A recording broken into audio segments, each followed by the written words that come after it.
Gulf బాధితులపై ETV కథనానికి ముఖ్యమంత్రి స్పందించారు. గోదావరి జిల్లాల నుంచి వేలాది మందిని గల్ఫ్కు పంపి మోసం చేస్తున్న ఏజెంట్లపై కఠిన చర్యలు తీసుకోవాలని ఆదేశించారు.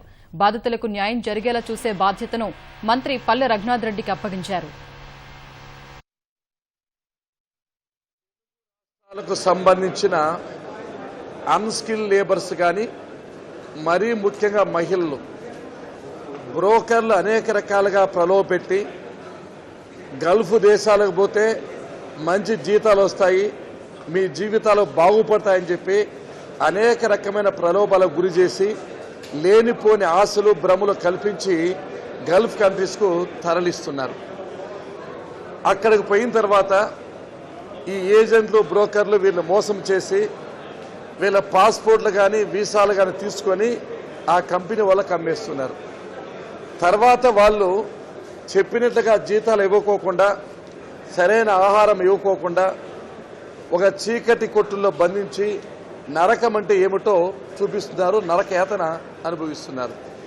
ఈ విషయాలు తెలిసిన వెంటనే గౌరవ ముఖ్యమంత్రి శ్రీ నారా చంద్రబాబు నాయుడు గారి సూచన మేరకు ఈ రాష్ట్ర ప్రభుత్వం పూర్తిగా స్పందించి ఏ ఇన్ఫర్మేషన్ వచ్చినా మీడియా ద్వారా వచ్చినా అక్కడి నుంచి బాధితులు టెలిఫోన్ చేసిన వెంటనే ఇక్కడ ఎన్ఆర్ఐ డిపార్ట్మెంట్ పూర్తిగా స్పందించి ఇమీడియట్గా మినిస్టర్ ఆఫ్ ఎక్స్టర్నల్ అఫైర్స్తో మాట్లాడి ఆయా దేశాల్లోని భారత హైకమిషన్తో మాట్లాడి సాధ్యమైనంత వరకు అక్కడ ఉండే మనుషుల్ని ఇక్కడ తీసుకురావడం జరుగుతుంది.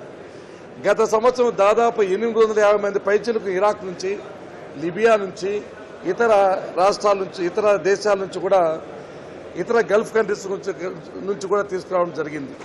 సాధ్యమైనంత వరకు ఈ ప్రభుత్వం ఎవరైతే ఇబ్బందుల్లో ఉన్నారో, ఎవరైతే గల్ఫ్ కంట్రీస్లో బాధపడుతున్నారో వాళ్ళు రక్షించాలి, వాళ్ళు వెనక్కి తీసుకుని ఆలోచించేది ప్రభుత్వం ముందుకు పోతా ఉంది. దానిలో భాగంగానే ఎన్ఆర్ఐ వెబ్సైట్ ఏర్పాటు చేయడం జరిగింది. ఎన్ఆర్ఐ డిపార్ట్మెంటు ఎవరికైనా ఇబ్బంది ఉంటే మాకు ఫిర్యాదు చేయమని చెప్పి కూడా దాన్ని చెప్పడం జరిగింది. అంతేకాకుండా ఎన్ఆర్ఐ మంత్రిగా ముఖ్యమంత్రి గారి సూచన మేరకు అందరు జిల్లా కలెక్టర్లతో మాట్లాడాను, అందరు ఎస్పీలతో మాట్లాడాము. ఆయా జిల్లా కలెక్టర్ ఆఫీసుల్లో ఒక ఎన్ఆర్ఐ సెల్ ఏర్పాటు చేయమని చెప్పి ఆదేశాలు ఇవ్వడం జరిగింది. అంతేకాకుండా ఇమీడియట్గా ఎవరైతే అక్కడ సెల్ ఓపెన్ చేసి ఫిర్యాదు స్వీకరించమని ఎవరి వాళ్ళ బంధువులతో విచారించి ఎవరైతే గల్ఫ్ కంట్రీస్లో ఉన్నారో ఆ సమాచారం సేకరించి వాళ్ళకి ఏ విధంగా కష్టమును కూడా ఆదుకునేదని ప్రయత్నం చేస్తామని చెప్పి కూడా చెప్పడం జరిగింది. అనంతపురం జిల్లాలో ఒక 144 విలేజ్లో సర్వే చేయడం జరిగింది. 114 మంది గల్ఫ్ కంట్రీస్ మీద గమనించడం జరిగింది, గుర్తించాం. ఇక్కడ నుంచి ఎస్పీ గారు నేరుగా అక్కడ బాధితులతో మాట్లాడి ఎవరైతే ఇబ్బందులు వాళ్ళతో తీసుకొని ఎవరైతే ఏజెంట్లు పంపించారో వాళ్ళ మీద కేసులు బనాయించాము. ఎటువంటి పరిస్థితుల్లో కూడా ఆ బ్రోకర్లు ఎవరైతే రికగ్నైజ్ కాలేదో గుర్తింపు పొందిన సంస్థ ద్వారా ఉండే బ్రోకర్స్ అందరినీ కూడా అరెస్ట్ చేయమని చెప్పడం జరుగుతుంది. తీవ్రంగా శిక్షిస్తాం. అదే సమయంలో ప్రజలు కూడా మేము కోరేదేమంటే ఎటువంటి పరిస్థితుల్లో కూడా మీరు ఆలోచన చేయండి.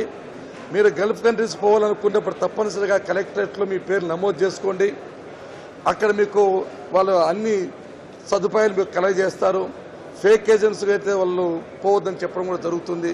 కాబట్టి ఎటువంటి పరిస్థితుల్లో కూడా నేను కోరేదేమంటే గల్ఫ్ కంట్రీస్ వాళ్ళు తప్పనిసరిగా ఇక్కడ తర్ఫీదు పొంది అక్కడ ఏ విధంగా బిహేవ్ చేసి కనుక్కొని ఏవైతే రికగ్నైజ్ ఇన్స్టిట్యూట్స్ ఉన్నాయో ఆ గుర్తింపు పొందిన సంస్థలు కూడా పోతే న్యాయం జరుగుతుంది తప్ప ఈ విధంగా ఫేక్ సంస్థలు కూడా పోతే ఇబ్బంది అవుతుందని చెప్పి సందర్భం గుర్తు చేస్తూ అందరికి కూడా ఒక ప్రత్యేక వ్యవస్థ ఎన్ఆర్ఐ వ్యవస్థ ఇక్కడుంది.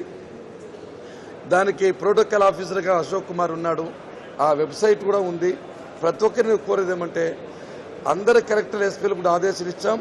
దీన్ని ముఖ్యమంత్రి గారు కూడా చాలా గట్టిగా తీసుకోమని చెప్పడం జరుగుతోంది. తప్పకుండా ఎవరైతే గల్ఫ్ కంట్రీస్లో ఉన్నారో ఎవరైతే ఇబ్బంది పడుతున్నారో వాళ్ళు ఆదుకునే ప్రయత్నం ఈ ప్రభుత్వం తప్పకుండా చేస్తుంది. అంతేకాకుండా జిల్లా కలెక్టర్ ఎస్పీలకు కూడా ఒక యుద్ధ ప్రాతిపదికగా ఎవరైతే గల్ఫ్ కంట్రీస్ మీద వాళ్ళ వివరాలు సేకరించి ఎవరు ఇబ్బంది పడుతున్నారో చూసి కేసులు నమోదు చేసి ప్రజల్లో చైతన్యాన్ని అవగాహన ఆలోచన కల్పించాలని చెప్పి ఈ సందర్భం గుర్తు చేస్తూ ఈ ప్రభుత్వం కూడా ఆల్రెడీ కొన్ని పాంప్లెట్స్ కూడా పంపడం జరుగుతోంది. అదేవిధంగా మోసపోదని చెప్పి బ్రోచర్స్ కూడా రిలీజ్ చేశాము, వాల్ పోస్ట్ కూడా పెట్టాము. ప్రతి ఒక్కరు ఈ ప్రభుత్వం చిత్తశుద్ధితో పనిచేస్తుంది. ఇంకా ఎవరైనా ఇబ్బంది పడవ తీసుకొస్తే తప్పనిసరిగా వాళ్ళకు న్యాయం చేస్తామని చెప్పి ఈ సందర్భం గుర్తు చేస్తూ మరొక్కసారి ఈ గల్ఫ్ బాధితుల పట్ల ఈ ప్రభుత్వం పూర్తిగా చర్యలు తీసుకుంటుంది. వాళ్ళు కాపాడే ప్రయత్నం తప్పకుండా చేస్తామని చెప్పి సందర్భంగా మేము గుర్తు చేస్తున్నాను.